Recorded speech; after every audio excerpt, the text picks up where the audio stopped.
Hello, class. I'd like to welcome you to History 2200 at Macomb Community College. It's U.S. History 2, essentially. And we're going to start today with just an introduction.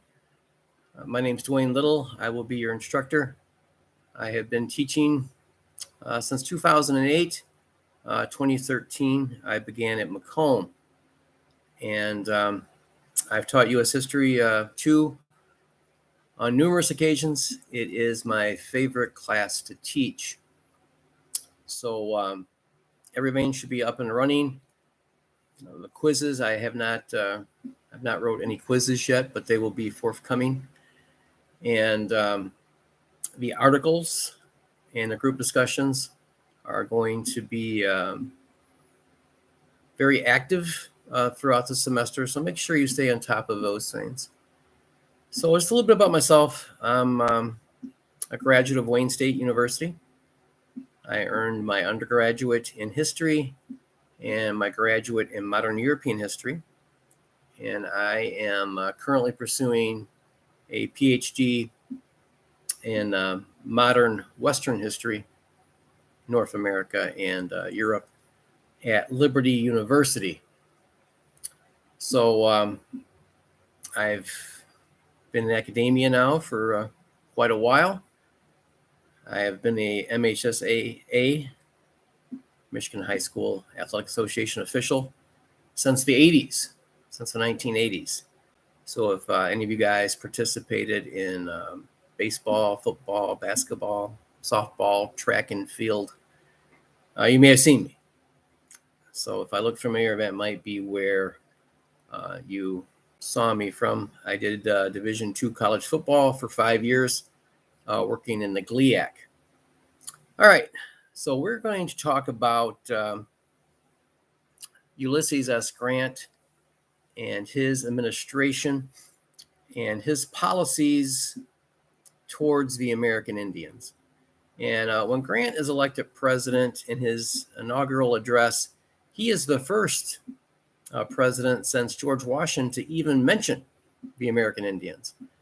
And we know that Grant was very sympathetic to the American Indians, even as a young man, as a lieutenant in the Mexican-American War. We have letters that he wrote home to his wife, Julia, and you could see that he saw them as human beings. And once he comes to power, he wants to provide the American Indians with whatever tools they need to succeed as farmers. And his hope is eventually to bring the American Indians into the fold to become full-fledged U.S. citizens. So at this time in history, and even today, the government, the United States government, recognizes a lot of American Indian nations as separate entities. They are of their own nation, their own state. And Grant wants to get away from this. He wants to incorporate the American Indians into the United States, and he called them wards. So he essentially wants to provide for them. And for decades, the Bureau of Indian Affairs was fraught with corruption. And Grant was seeking to remedy this. So what would happen is political patronage. So a politician would get campaign funds, and once they came to power, they had the ability to appoint their supporters, or their supporter's nephew, someone connected to these financial supporters, into government jobs. And one of these jobs is Indian agent, who purchases products, food, any kind of goods, and they provide funding. The government provides funding, and the Indian agents were corrupt. So they would get all this money, and they would buy the cheapest products they could find, and then keep the rest, in addition to their already pretty generous salary. So Grant's plan is to take ownership of the Bureau of Indian Affairs and put it back in the War Department. We call it Defense now, Defense Department.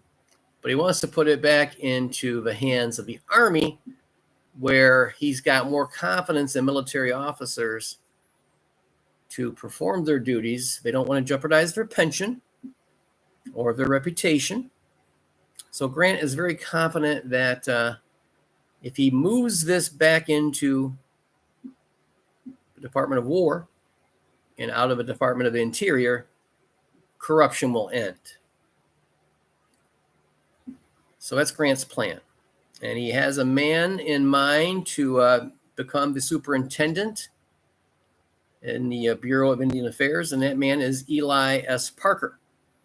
Parker was a Seneca chief, so he is a Native American. He and Grant knew each other before the war. Parker served as a general. He was an important member of Grant's staff during the Civil War. Parker was a remarkable man. He had a law degree, but due to the prejudice of the day that he was an American Indian, he was not able to practice law. So what does Parker do? He goes back to school and gets an engineering degree. So that's pretty impressive. And he also became a general. So Parker is a very talented man, and his nomination did have some opposition. He's going to have opposition as he fulfills his duties as the superintendent of the Bureau of Indian Affairs. So Grant is going to have political strife, even in his own party, the Republican Party, but the Democrats as well. They don't want to see this patronage system destroyed. So Congress is going to enact law prohibiting the transfer back into the War Department. So this is a problem that Grant has got to manage now. Parker is nominated, so he's got his man in charge he wants. He's confident Parker will have the best interest of the American Indians. But there's still all these Indian agents that Grant doesn't know very well. Very unlikely that the system will change. There will still be a lot of corruption. So Grant turns to the Quakers. The Quakers were a religious group that befriended minorities. So they were very positive in their relations with African Americans, American Indians. The Quakers were someone that Grant believed he could trust. So he places Quakers in these departments. He assigns Quakers into American Indian agents, believing they will have more responsibility, less corruption, they'll do the right thing. And when he runs out of Quakers, he turns to Methodists, Baptists, Catholics, any religious group Grant believes will have more integrity, and the American Indians will get the products they need. So Grant's goal is to make them farmers. As you guys probably know, a lot of these American Indian nations, they were nomadic people. They like to hunt the buffalo. And Grant is trying to explain to them. He brings leaders to the White House.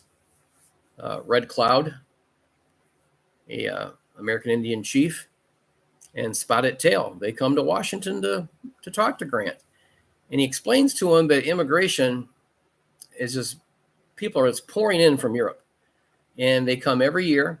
And every year, their total in just 1 year is greater than all the American Indian population in North America total. So Grant breaks it down for him. You can't hunt the buffalo no more. This way of life, sadly, is going to come to an end, but I'm offering you a solution. The government will put you in reservations, provide you with the material, the instruction, education to become good American farmers. And this is the occupation of most Americans at this time. Most Americans are farmers. Thomas Jefferson was a farmer. So this is the solution. Sadly, it doesn't really work. So some American Indian nations are willing to try, others are very stubborn, and they don't try. And so Grant's got a multitude of problems. He's got to look out for the interest of big business, so the railroads,